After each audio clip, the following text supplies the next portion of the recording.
na kami for blood test, leak test.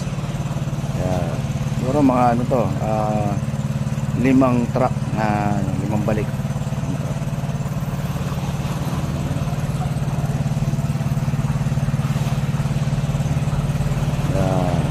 So 2 to 3 days natin ibababad yung tubig dito